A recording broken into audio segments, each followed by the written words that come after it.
Bonjour et bienvenue à la capsule Un modelage avec Gaël. Aujourd'hui, on va parler de la justification de la solution d'un problème de grammaire. Et, plus précisément, on va chercher comment identifier le sujet dans une phrase. Si on me demande d'identifier le sujet d'une phrase et de justifier ma réponse, comment est-ce que je dois m'y prendre? Pour que vous puissiez voir comment on doit rédiger la justification de la solution d'un problème de grammaire, je vais vous montrer comment moi je fais. La manière qui est attendue à l'école pour écrire ce genre de texte. On va prendre comme exemple la phrase suivante. Les souliers de ballet traînent sur la scène où les ballerines se trouvent. Donc je dois trouver le sujet de cette phrase et justifier ma réponse. Selon moi, le sujet, c'est les souliers de ballet. Donc je commence à écrire ma réponse en posant ma thèse. Dans la phrase Les souliers de ballet traînent sur la scène où les ballerines se trouvent, le sujet est le groupe nominal, ou GN, les souliers de ballet. On utilise toujours des phrases complètes et un vocabulaire précis dans notre justification. Si j'ai un groupe nominal, je dis le GN. D'un côté, ça montre que je sais de quoi je parle, que j'ai bien identifié le groupe, et de l'autre, c'est beaucoup plus clair pour mon lecteur. Je fais comme si mon lecteur pouvait pas voir la question, juste ma réponse, et qu'il devait quand même comprendre de quoi je parle. Donc la première étape, c'était l'introduction. Et dans une justification grammaticale, l'introduction consiste à présenter le problème à résoudre et sa solution. Le problème, c'est de trouver le sujet de la phrase. Et la solution, selon moi, c'est que le sujet, c'est le GN, les souliers de ballet. Toutes les informations se trouvent dans ma phrase d'introduction, mais je ne peux pas me limiter à dire que c'est le sujet sans expliquer pourquoi. Si je vous demande de me croire, j'ai peut-être raison, mais je ne suis pas en train de justifier mon raisonnement. Je vais donc passer à la deuxième étape de ma justification, qui est celle de la démonstration. C'est à cette étape-là que je vais vous donner des preuves pour montrer que ce que j'avance, c'est fondé. Pour trouver le sujet, en grammaire, il y a deux manipulations syntaxiques que je peux utiliser. Les manipulations syntaxiques, c'est des modifications que je peux apporter à ma phrase pour voir si elle reste fonctionnelle, si elle reste correcte. Donc la première, c'est celle de l'encadrement par c'est qui consiste justement à encadrer le sujet par c'est et qui. Donc j'essaie. C'est les souliers de ballet qui traînent sur la scène où les ballerines se trouvent. Ça fait un peu bizarre, parce que les souliers, c'est au pluriel. Quand notre sujet est au pluriel, on a le droit d'accorder et d'encadrer le sujet par ce sont qui.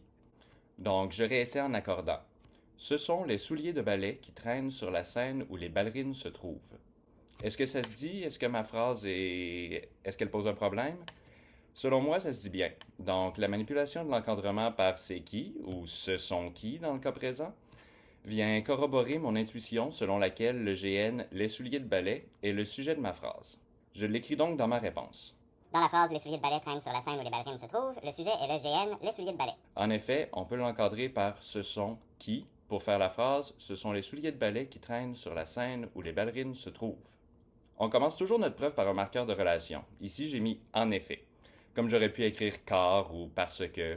Ensuite, on écrit notre segment de justification en faisant une phrase complète. J'ai maintenant une preuve pour montrer que le GN, les souliers de ballet, est le sujet de la phrase. Mais dans une justification, on me demande toujours deux éléments de preuve pour chaque élément que j'avance, parce qu'il faut que je démontre hors de tout doute que j'ai la bonne réponse. Pour le prouver encore mieux, je vais donc passer à la deuxième manipulation syntaxique qui peut me permettre de trouver le sujet d'une phrase, soit celle de la pronominalisation. Le sujet, dans une phrase, je peux le changer pour un pronom. Donc j'essaie. Il traîne sur la scène où les ballerines se trouvent. Ça se dit, je vois pas de problème dans cette phrase-là, donc tout est beau. J'ajoute donc cette étape à ma réponse en commençant par un marqueur d'addition, parce que c'est ma deuxième preuve. Dans la phrase Les souliers de ballet traînent sur la scène où les ballerines se trouvent, le sujet est le GN, les souliers de ballet. En effet, on peut l'encadrer par ce sont qui pour faire la phrase ce sont les souliers de ballet qui traînent sur la scène où les ballerines se trouvent. De plus, on peut le remplacer par le pronom il pour faire la phrase il traîne sur la scène où les ballerines se trouvent.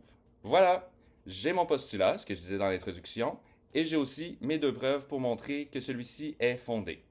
J'ai presque fini, mais ma réponse s'arrête quand même un peu abruptement. Donc je dois ajouter une conclusion. La conclusion, dans la justification de la solution d'un problème de grammaire, comporte trois éléments. Un marqueur de relation, une synthèse et une répétition de la thèse de départ. Je vais donc commencer par marquer la relation. La conclusion est une conséquence de ma preuve, donc je vais utiliser un marqueur de relation qui exprime la conséquence, donc. Je vais écrire c'est donc parce que.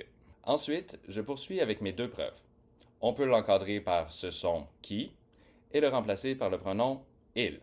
Finalement, je termine par mon hypothèse de départ, qui est maintenant prouvée, et j'écris qu'il est possible d'en déduire que le GN les souliers de ballet est le sujet de la phrase.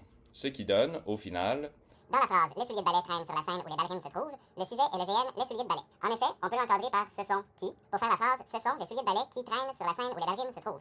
De plus, on peut le remplacer par le pronom « il » pour faire la phrase « Ils traînent sur la scène où les ballerines se trouvent ». C'est donc parce qu'on peut l'encadrer par ce sont qui et le remplacer par le pronom il qu'il est possible d'en déduire que le GN, les souliers de ballet, est le sujet de la phrase. C'est comme ça qu'on rédige une justification de la solution d'un problème de grammaire de manière complète et adéquate, qui comprend une introduction, une description détaillée du raisonnement grammatical et une conclusion. Bonne fin de journée!